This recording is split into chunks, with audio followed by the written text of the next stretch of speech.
يا حامل القرآن. السلام عليكم ورحمة الله وبركاته. الحمد لله والصلاة والسلام على رسول الله وعلى آله وصحبه ومن والاه, amma ba'du. Alhamdulillah, bersyukur kita kepada Allah Subhanahu wa taala. Allah Subhanahu wa taala beri kita beragam kenikmatan sehingga kita bisa masih menikmati nikmat-nikmat yang Allah berikan kepada kita di atas muka bumi ini. Di antara berjuta-juta nikmat yang Allah berikan kepada kita, yang paling utama, yang paling penting, yang paling berharga adalah nikmat iman dan nikmat Islam. Karena kalau kemudian kita mati tidak membawa harta, tidak masalah bagi Allah. Kita mati tidak membawa kendaraan, tidak masalah bagi Allah. Tetapi bila kita mati tanpa membawa iman, tanpa membawa Islam, maka itu adalah satu masalah besar, dan kematian akan menjadi awal dari masalah besar yang akan kita hadapi. Maka semoga kita berdoa, semoga Allah Subhanahu wa taala senantiasa menetapkan kenikmatan iman dan Islam di dalam diri kita sepanjang hidup kita di dunia dan hingga kita wafat nanti dengan kalimat la ilaha illallah Muhammad Rasulullah. Amin amin ya rabbal alamin. Baiklah para pendengar BFM Belovers yang dimuliakan Allah Subhanahu wa taala. Insyaallah hari ini kita akan memulai satu program baru yang insyaallah akan diselenggarakan mulai setiap hari Senin sampai hari Sabtu jam 7.30 sampai jam 8.00 Pak Cik ya. InsyaAllah dengan singkatnya waktu semoga tidak akan mengurangi keberkahan daripada majlis kita ini, dan program ini kemudian disebut dengan pesantren radio. Jadi setiap pagi Senin sampai Jumat jam 7.30 sampai jam 8, dan nanti ada beberapa pembahasan yang akan kita bahas di dalam 5 hari setiap pekannya selama bulan Ramadan ini. InsyaAllah saya pribadi mohon memperkenalkan diri, saya adalah Ad-Da'i Multazam Zakaria. Kalau orang ada nyebutnya Ustadz Multazam Zakaria, tapi saya merasa sendiri bahwa saya sejujurnya belum layak disematkan kata Ustadz, karena Ustadz ini konsekuensinya besar, mesti memiliki keilmuan yang dalam dan satu keahlian khusus dalam bidang agama. Akan tetapi saya tidak memiliki kafaah atau kecukupan atau kompetensi seperti itu, maka cukuplah kami hari ini, jikapun ingin digelari dengan panggilan, maka cukuplah Ad-Da'i sebagai panggilan bagi kami. Dan insyaallah saya pribadi selama beberapa hari ke depan akan membaca 2 buah kitab. Kitab pertama yang akan kita baca adalah kitab yang disebut dengan Ta'lim Al-Muta'allim.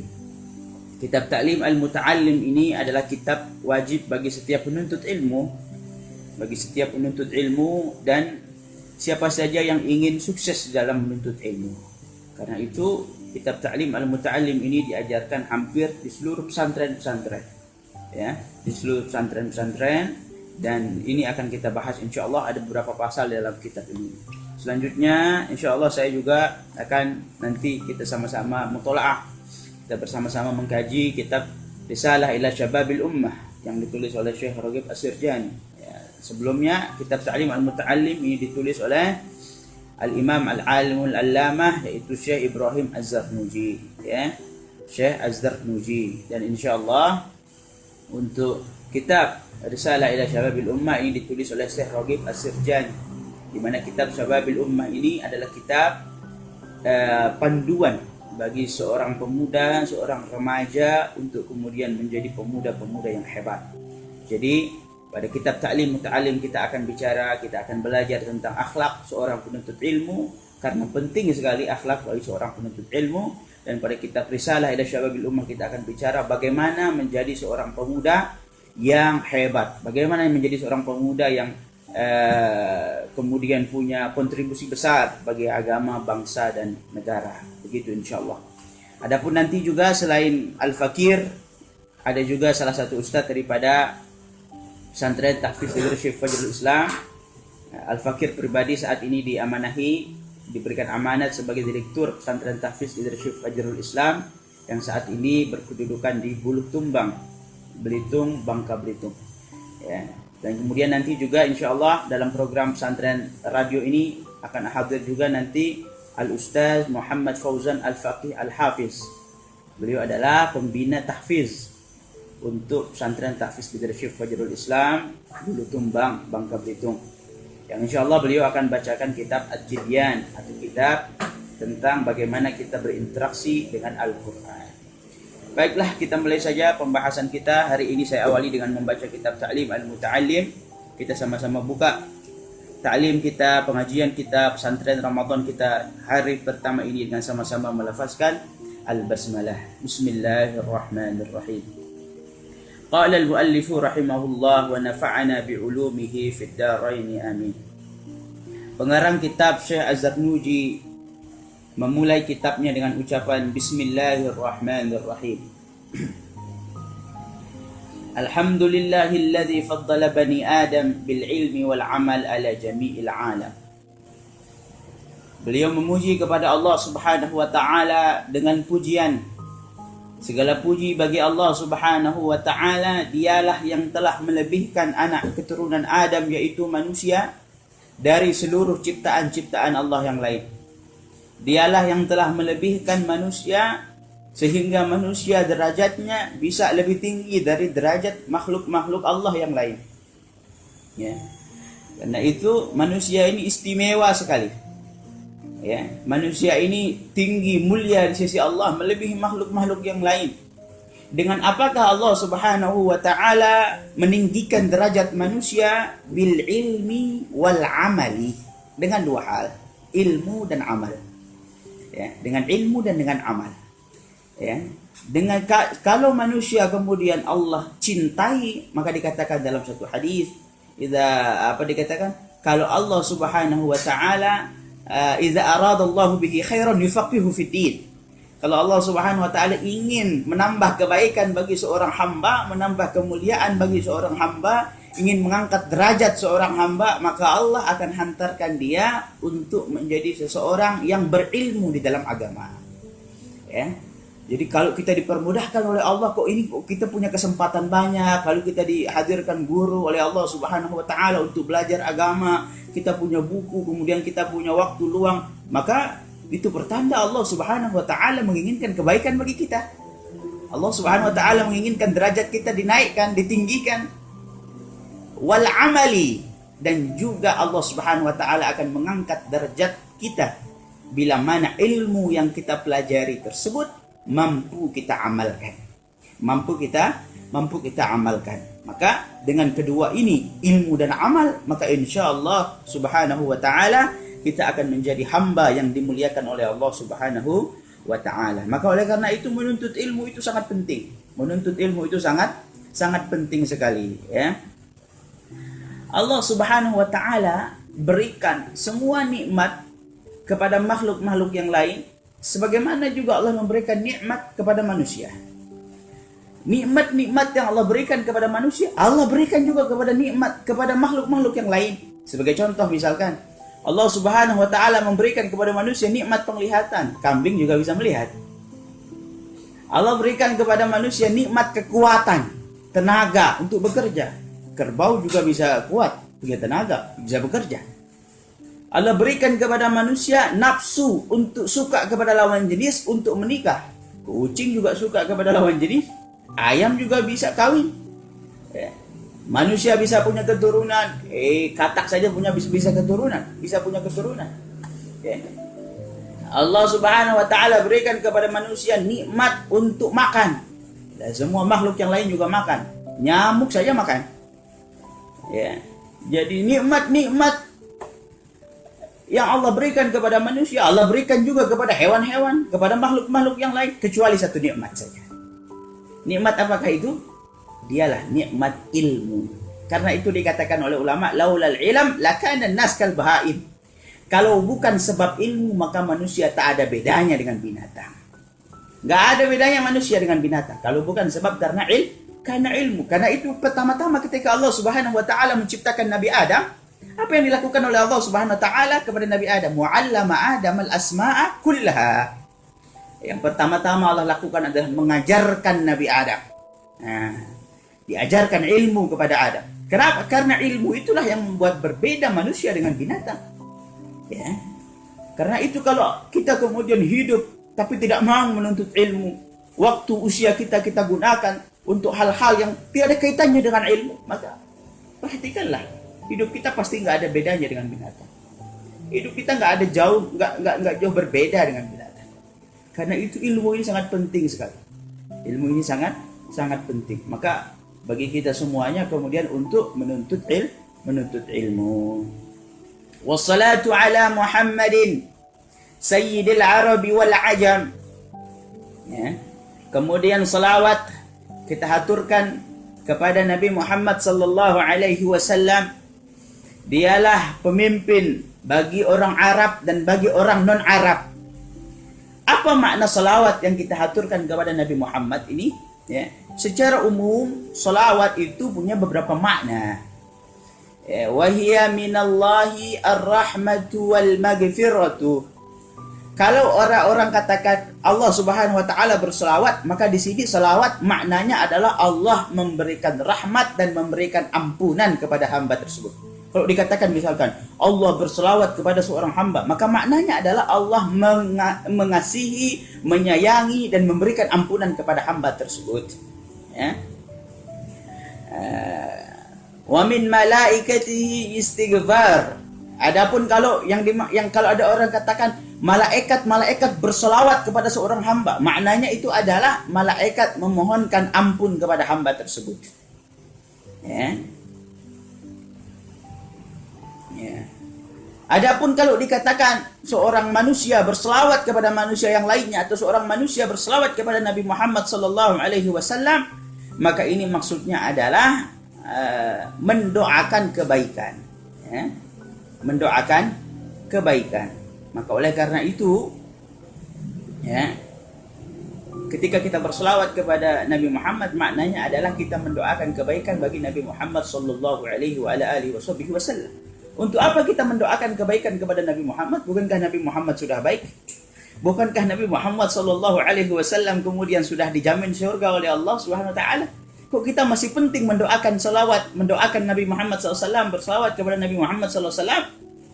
Tiada lain, tiada bukan, di antara maksud atau tujuan kita bersalawat kepada Nabi Muhammad SAW untuk menyambung hubungan kita dengan Nabi Muhammad SAW. Untuk kita kemudian agar kelak dikenal oleh Nabi Muhammad SAW. Ketika orang-orang bingung mencari pertolongan nanti di padang mahsyar, dan Nabi Muhammad sallallahu alaihi wasallam yang diberikan oleh Allah Subhanahu wa taala izin untuk memberikan syafaat kepada umatnya. Jangan sampai nanti ketika kita bertemu dengan Nabi Muhammad kita bingung. Kita ingin minta syafaat dengan Nabi Muhammad, tapi kita enggak pernah salawat dahulu di dunia dengan Nabi Muhammad sallallahu alaihi wasallam. Bagaimana kalau Nabi Muhammad tidak kenal dengan kita? Karena kita tidak pernah membasahkan lidah kita dengan salawat. Ya, misalkan saya misalkan saya katakan kepada salah seseorang, saya katakan saya ini adalah menantunya presiden. Saya ini menantunya presiden. Ya, saya mengaku orang yang dekat dengan presiden. Saya sangat dekat dengan presiden. Tetapi begitu ditanya Pak Presiden, betul tidak Multazam Zakaria menantu Anda? Betul tidak Multazam Zakaria orang dekat dengan Anda? Kata presiden. Siapa dia? Saya tidak kenal. Jangan sampai nanti kemudian kita di padang mahsyar nanti tidak dikenali oleh Rasulullah SAW karena kita tidak pernah mau menyambung hubungan kita dengan Nabi Muhammad, karena tidak mau bersalawat kepada Nabi Muhammad sallallahu alaihi wasallam. Dialah Rasulullah pemimpin bagi orang Arab dan dialah pemimpin bagi orang Ajam. Siapa orang Ajam nih? Orang Ajam nih maksudnya adalah orang selain Arab. Maka kita ini orang Belitung, orang Melayu, ini semuanya orang Arab, orang Ajam. Kita ini semuanya orang Ajam, ya. Hadirin para pendengar yang dimuliakan Allah Subhanahu wa taala. Pertama-tama sebelum kemudian Syekh Az-Zarnuji memulai pembahasan fasal demi fasal di dalam kitab Ta'lim Al-Muta'allim ini, beliau pertama-tama mengutarakan satu alasan kenapa kok kitab ini ditulis. Ini penting. Karena jangan sampai kita mempelajari sesuatu tapi tidak tahu kenapa kita, nggak tahu alasan kenapa kita mesti belajar sesuatu tersebut. Ini penting. Jangan sampai terjadi hal sedemikian, ya. Maka oleh karena itu penting sekali kita mengetahui alasan dari setiap perbuatan. Penting sekali kita mengetahui alasan dari setiap aktivitas, ya. Penting kita mengilmui segala yang kita lakukan. Maka oleh karena itu Syekh Az-Zarnuji mengatakan di dalam kitab ini, ya, sesungguhnya, ya, aku melihat banyak sekali para penuntut ilmu di zaman ini, mereka menuntut ilmu lalu mendapatkan ilmu tapi tidak sampai kepada tujuan menuntut ilmu, yaitu bermanfaat untuk dirinya dan kemudian berbuah atau bisa bermanfaat bagi orang lain. Nah, maksudnya adalah hari ini banyak orang dikatakan, kamu mau kemana? Sekolah, ya. Mulai dari mana sekolah? Mulai dari PAUD berapa tahun? 1 tahun misalkan. Lalu lanjut kemana? TK berapa tahun? 2 tahun. Sudah 3 tahun. SD berapa tahun? 6 tahun. Sudah 9 tahun. SMP berapa tahun? 3 tahun. Sudah 12 tahun. SMA berapa tahun? Ya, 3 tahun. Sudah berapa tahun? 15 tahun. Setelah 15 tahun, dia ditanya, kamu dari TK sampai SMA, apa yang kamu cari di sekolah? Oh, saya menuntut ilmu. Saya menuntut ilmu. Begitu dia lulus SMA, ya, ternyata dia punya akhlak jauh daripada akhlak seorang manusia. Dia punya ilmu jauh daripada ilmu seorang pemuda. Dia punya adab, dia punya pengetahuan, dia punya wawasan jauh daripada semestinya seorang generasi muda Islam. Ya. Maka kita patut bertanya, sebenarnya yang kamu tuntut selari TK sampai SMA ini ilmu atau apa? Karena kalau ilmu, pasti ilmu itu akan berdampak bagi dirimu dan bagi orang lain. Jadi tanda ilmu itu berkah itu ada 2. Yang pertama, ya, orang yang memiliki ilmu tersebut mampu mengamalkan apa yang dia ketahui, mampu mengamalkan ilmunya, itu yang pertama. Yang kedua, ciri ilmu yang berkah itu adalah orang yang berilmu tersebut lalu mengamalkan ilmunya. Lalu yang kedua, ciri ilmunya kalau berkah itu adalah dia mampu menyebarkan ilmunya. Banyak orang ilmunya banyak, tinggi, ya, dia hafal kitab-kitab, tapi dia nggak bisa menyampaikan ilmunya, ya, dia nggak bisa menyampaikan ilmunya. Atau banyak orang punya ilmu tinggi, dia selesai S1, S2, S3 sampai dia dapat gelar profesor, doktor, akan tetapi dia tidak mampu amalkan ilmunya. Maka kalau kita lihat hari ini, siapakah orang-orang kriminal yang ada di Indonesia saat ini, yang ada di dunia saat ini? Apakah orang-orang yang tidak berpendidikan? Tidak. Orang-orang berpendidikan, orang-orang berilmu, orang-orang bergelar. Siapakah orang yang mencuri uang-uang rakyat itu? Orang-orang yang punya ilmu banyak. Siapakah orang yang merampok kekayaan negara? Orang-orang yang punya ilmu banyak. Akan tetapi ilmunya yang banyak tidak dia amalkan, maka pertanda ilmunya tidak berkah. Ya. Dan ilmu bukan hanya diamalkan untuk diri sendiri. Di antara ciri keberkahan ilmu adalah ketika dia mampu disampaikan, mampu disebarluaskan. Itulah ciri keberkahan ilmu. Maka Syekh Az-Zarnuji mengatakan, aku melihat banyak penuntut ilmu tetapi ilmunya tidak bermanfaat untuk dirinya dan tidak bermanfaat untuk orang lain, alias ilmunya tidak berkah. Sehingga beliau mengatakan sesungguhnya mereka mengalami kejadian semacam itu karena mereka telah salah di dalam menempuh jalan. Mereka salah di dalam cara menuntut ilmu. Mereka salah, keliru di dalam menempuh satu perjalanan dalam menuntut ilmu. Maka kata beliau, siapa yang salah jalan tidak akan sampai tujuan, maka dia akan tersesat, maka dia tidak akan sampai tujuan. Mau 50 tahun menuntut ilmu, kalau salah jalannya tetap tersesat, tidak akan sampai kepada tujuannya itu bermanfaat untuk diri sendiri dan orang lain, tidak akan sampai. Padahal dikatakan khairun nas anfa'uhum linnas. Manusia yang paling baik itu manusia yang mampu bermanfaat untuk orang lain. Ya. Maka kalau ilmu nggak bisa dimanfaatkan, maka nggak ada gunanya, nggak ada makna ya.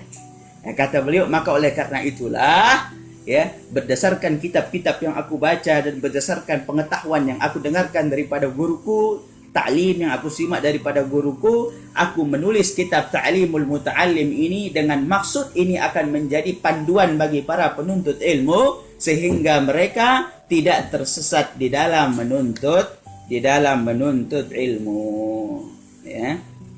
Maka kata beliau, ya, maka kitab ini dengan mengharapkan, ya, ridha daripada Allah Subhanahu wa taala, kitab ini saya namakan wa sammaituhu, aku namakan kitab ini Ta'lim al-Muta'allim, ya. Tariq at-ta'allum, yaitu pelajaran, ya, bagi seorang pelajar, cara untuk belajar, ya.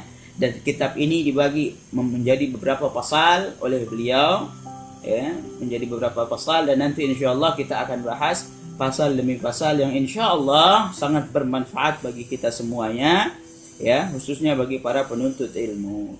Ustaz, tapi saya sudah tua, ya, adai, saya sudah tua ini. Saya berarti tidak butuh kitab ini, saya bukan penuntut ilmu. Lah siapa bilang? Ya, menuntut ilmu itu minal mahdi ilal lahdi. Ya, sejak kita lahir sampai kita mati. Sebelum kita mati kita masih tetap menuntut ilmu. Ya, sebelum kita mati kita mesti tetap menuntut ilmu. Ya, cukuplah seseorang dikatakan bodoh bila mana dia merasa pintar lalu berhenti menuntut ilmu. Maka oleh karena itu, mau anak kecil, mau anak remaja, mau anak muda, mau orang tua, mau orang sepuh sekalipun, selama dia masih hidup, selama nyawa masih di kandung badan, dia masih wajib untuk menuntut ilmu. Ya, ini pengantar daripada kitab Ta'lim al-Muta'allim, insyaallah. Dan insyaallah kita akan masuk daripada pasal yang pertama daripada kitab ini, yaitu pasal tentang pentingnya, ya, ilmu fikih dan keutamaan-keutamaannya. Qala Rasulullah sallallahu alaihi wasallam, Rasulullah sallallahu alaihi wasallam telah bersabda, talabul ilmi fariidatun ala kulli muslimin wa muslimatin. Ya.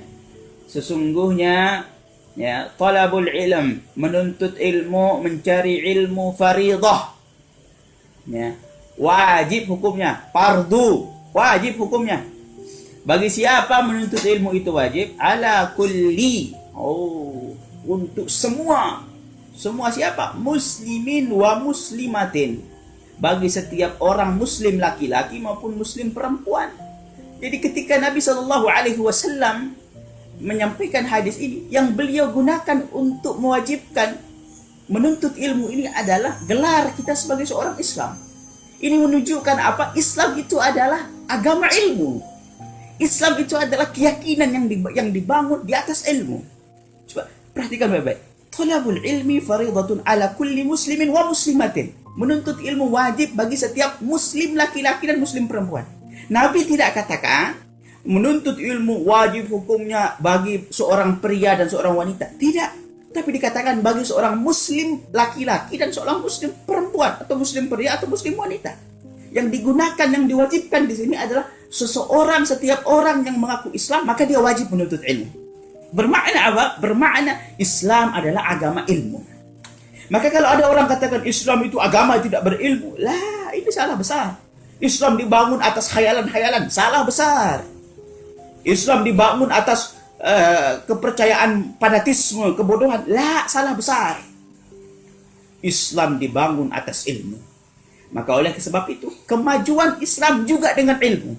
Kebangkitan peradaban Islam juga dengan ilmu. Maka oleh karena itu, kalau kita baca sejarah, ya, kita lihat pasang surut kebangkitan peradaban Islam, pasti nanti di situ kita akan menemukan hubungannya dengan ilmu pengetahuan. Kapan ilmu pengetahuan dijunjung tinggi, saat itulah Islam akan bangkit. Kapan ilmu pengetahuan diabaikan, saat itulah Islam akan mundur. Maka oleh karena itu, bagi kita seorang muslim, ya, kewajiban menuntut ilmu adalah kewajiban agama. Ya, kewajiban menuntut ilmu adalah kewajiban agama. Pertanyaannya, ilmu apakah yang wajib untuk dituntut? Apakah semua ilmu wajib untuk dituntut? Ya. Ini pertanyaan. Ya. Maka dikatakan, dijelaskan oleh beliau, tidak semua ilmu wajib untuk dituntut. Lalu apakah ilmu yang wajib untuk dituntut tuh? Ya, kalau orang katakan menuntut ilmu itu wajib, bagaimana dengan ilmu pelet? Pelet kan juga ilmu. Ini keliru, perlu kita luruskan. Bagaimana dengan ilmu santet? Santet kan juga ilmu, disebut ilmu santet. Ini juga keliru. Kita mesti luruskan, ya, dudukkan perkaranya dengan benar. Apa ilmu yang diwajibkan di dalam Islam? Setiap, ya, ilmu yang diwajibkan di dalam Islam dikatakan afdalul ilm ilmul hal. Ilmu yang paling utama adalah ilmu hal. Apakah itu ilmu hal? Apa yang dimaksud dengan ilmu hal? Ya, ilmu hal adalah ilmu yang kita butuhkan di dalam melaksanakan kewajiban kita sebagai hamba Allah. Sebagai contoh, solat hukumnya wajib atau tidak bagi seorang muslim? Wajib. Berarti ilmu tentang solat itu yang lebih wajib untuk kita pelajari sebelum ilmu yang lainnya. Ya, sebelum ilmu yang lainnya. Jangan sampai kemudian kita bisa ilmu macam-macam, ilmu matematika, ilmu sains, tapi nggak bisa ilmu solat. Ini aib. Ini satu kekeliruan di dalam menuntut ilmu. Juga misalkan bagi seorang muslim wajib untuk beriman kepada Al-Quran, wajib mengamalkan Al-Quran. Bagaimana kita bisa amalkan Quran kalau kita tidak tahu ilmu Al-Quran? Berarti menuntut ilmu Al-Quran wajib dan diutamakan dibanding ilmu yang lainnya. Ya, jangan sampai kita bisa ilmu-ilmu yang lain tapi kita nggak bisa baca Quran.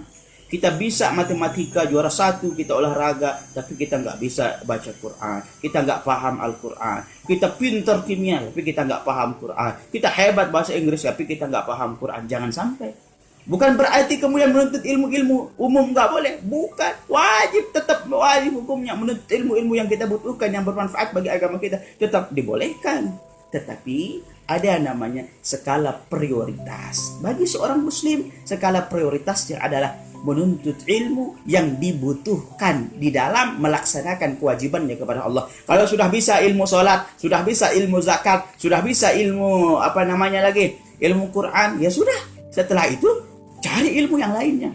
Ya, belajarlah kimia, belajarlah fisika. Selama itu bisa bermanfaat untuk agama, untuk bangsa, untuk negara. Pelajari ilmu bisnis, pelajari ilmu ekonomi. Tapi jangan sampai sekali lagi ilmu agama ini bagaikan pondasi dalam bangunan ilmu kita.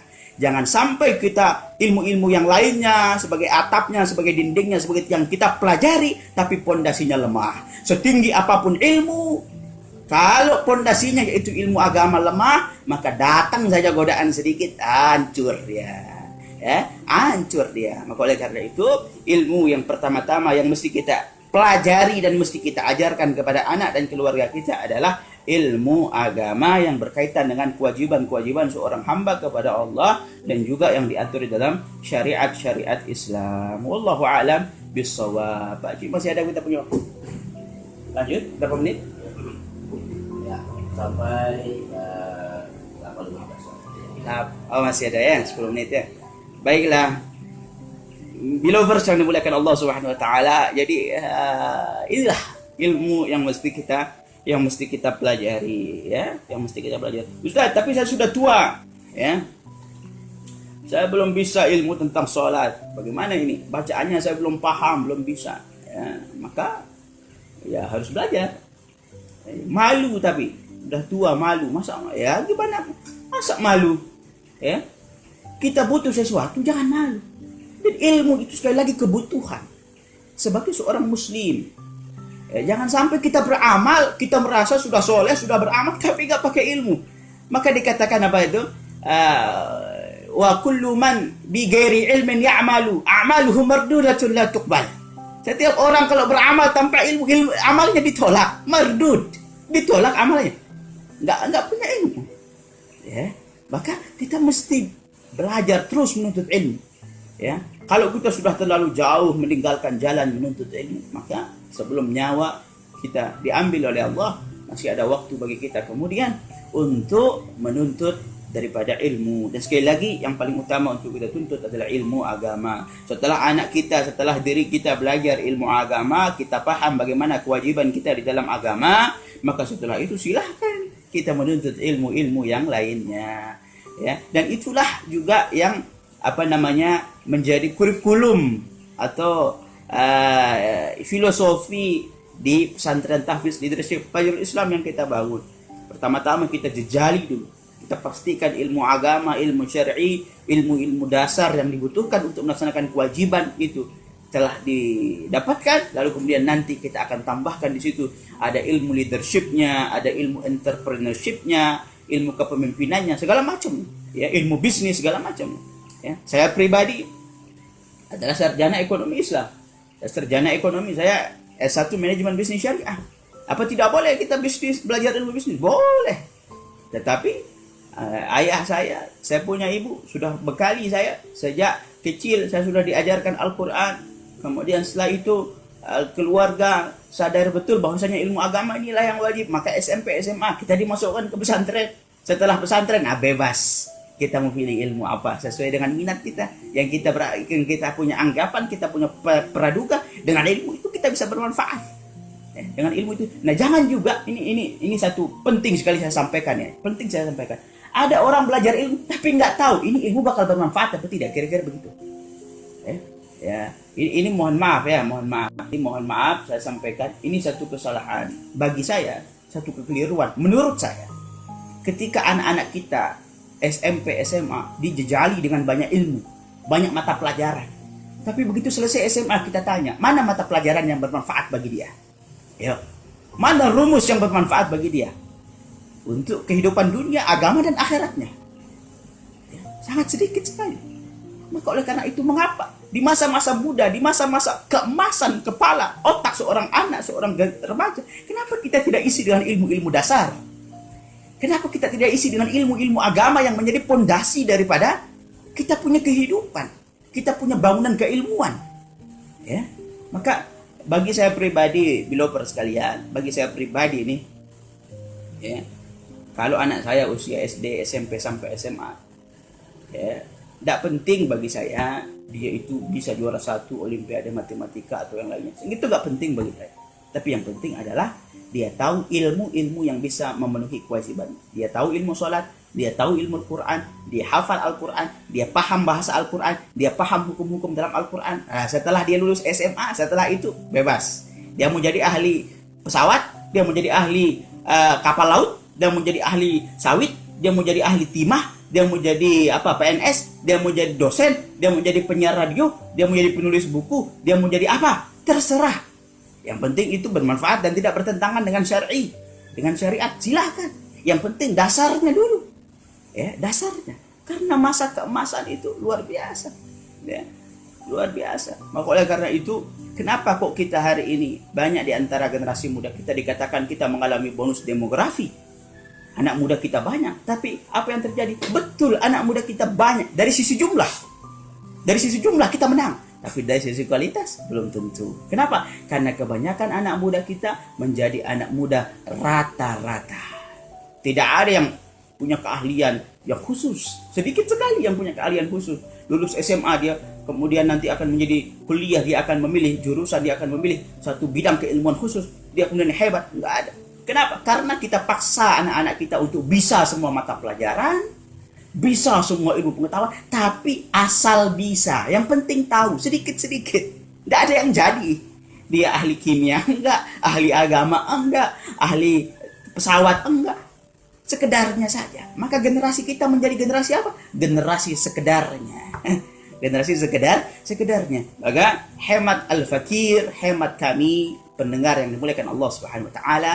Mulai saat ini, kalau yang mendengarkan ini adalah seorang penuntut ilmu, maka saya katakan kepada antum, kepada kalian semuanya, fokuslah di masa muda kalian untuk belajar ilmu-ilmu hal, ilmu-ilmu yang membuat kalian dapat memenuhi kewajiban kepada Allah Subhanahu wa taala dan kewajiban-kewajiban di dalam agama Allah Subhanahu wa taala.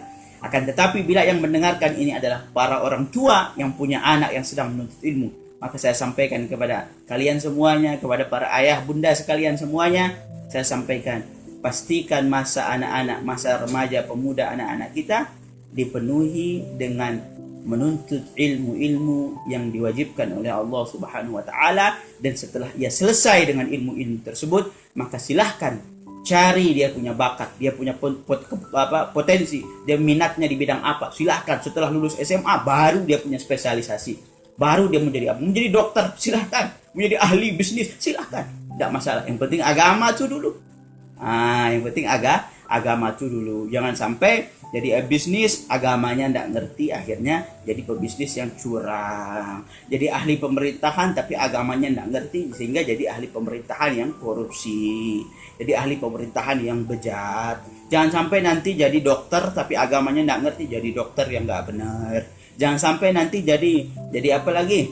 Ya, jadi guru agamanya tidak ngerti, jadi guru tidak benar. Kenapa? Karena sekali lagi semua di dalam kehidupan kita ini, semua hal ada aturannya di dalam agama. Semua profesi ada aturannya di dalam agama. Kenapa? Karena al-Islamu dinun syamilun kamilun. Islam adalah agama yang menyeluruh, universal, agama yang lengkap.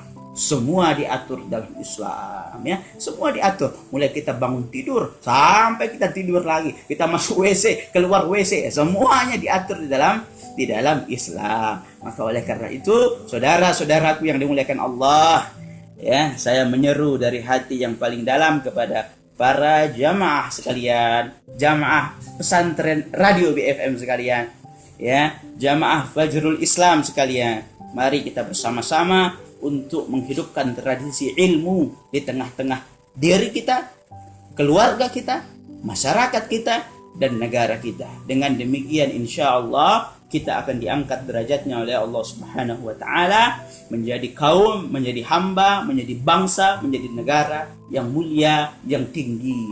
Kata Allah Subhanahu wa Ta'ala dalam Al-Qur'an, yarfa'illahu alladhina amanu minkum walladhina utul ilma darajat. Sesungguhnya Allah Subhanahu wa Ta'ala akan angkat derajat-derajat kalian dengan dua, iman, ilmu. Ada orang cuma beriman tapi enggak berilmu, belum sempurna. Ada orang cuma berilmu tapi enggak beriman, belum sempurna. Dengan iman dan ilmu, insya Allah derajat kita akan diangkat oleh Allah Subhanahu wa Ta'ala. Begitu pula kalau kita pengen bangsa ini maju, cukup jadikan dua ini menjadi satu ciri masyarakat kita, insya Allah maju. Ciptakan masyarakat yang beriman dan berilmu, maju negara kita insya Allah.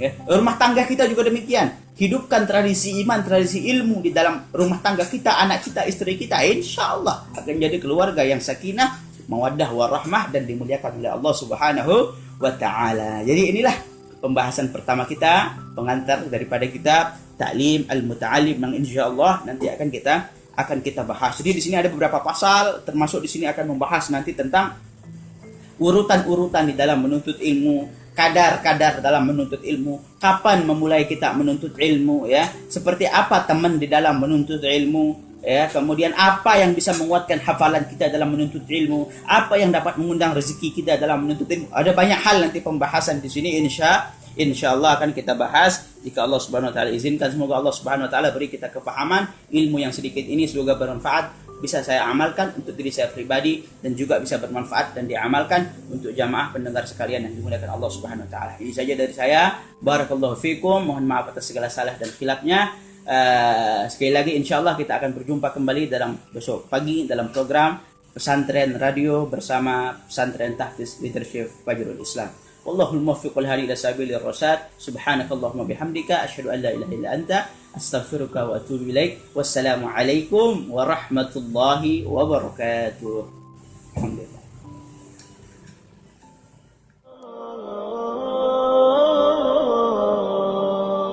يا حامل القرآن